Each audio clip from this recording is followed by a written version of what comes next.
I've got a question for you about how to cope with hair loss.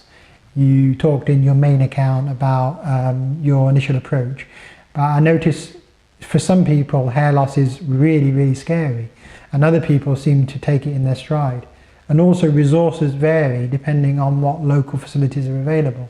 So in general, how do you think people can cope with that awkward symptom of hair loss, particularly when it doesn't all happen just at one moment? You know, it's somewhat unpredictable. It is scary. I think the fear is more of the anticipation of when it will happen, and I think you do have this preconceived idea that it'll all just come out. My epiphany moment came was I used to have my hair in a bob. I was eating my dinner, there was a point about that size, and it just plopped into my meal and I was really upset. It was funny, but that was the moment when I realised that I wasn't going to wait for it to happen, so I took control. And I actually took myself off. My regular hairdresser was away. So the funny part about it was I actually ended up at a man's barber's. So as he put it, and he was rather a funny chap, I did know him briefly.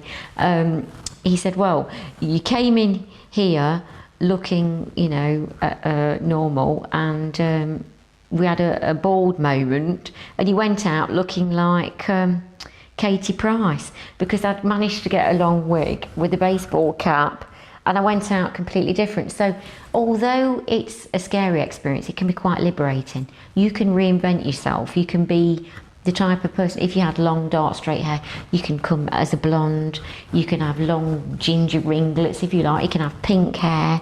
So you can take ownership of the situation.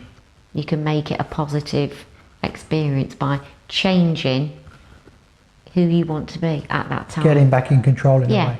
But then there's still a slight barrier, which is some people don't want to be seen with a change. You know, to them it's symbolic of not doing something good, symbolic of something bad happening to them. Yes. So they're scared to go and show that change. Yeah. And how do you get over the issue of going out then? Going out and showing people, oh, there has been a change. It's almost inviting a question, isn't it? Yes, what's happened to you? I see that. Yeah. I think that in the main, that when you go, you are given vouchers for wigs. I know that particularly this area hadn't got a lot of wigs when I personally needed one, and that caused me a problem. I did battle on, and I actually contacted the hospital and said, I'm sorry, I want to get my wig from somewhere else. I actually went into Nottinghamshire, and there was a wig shop there that a lady who supplies Nottinghamshire, Leicestershire and Derbyshire patients, and it was a bit like going to a very upmarket hair salon. Marble floors, great big mirrors, every style and every colour you can think of to suit someone, and it was more like a hairdresser's appointment rather than something negative. And she actually did provide me with a wig which was like my natural hair, only better. So to be honest, people didn't really notice when I wanted to look like that Julie wasn't Julie with her hair. So, you know, that was a good thing, really. Thanks.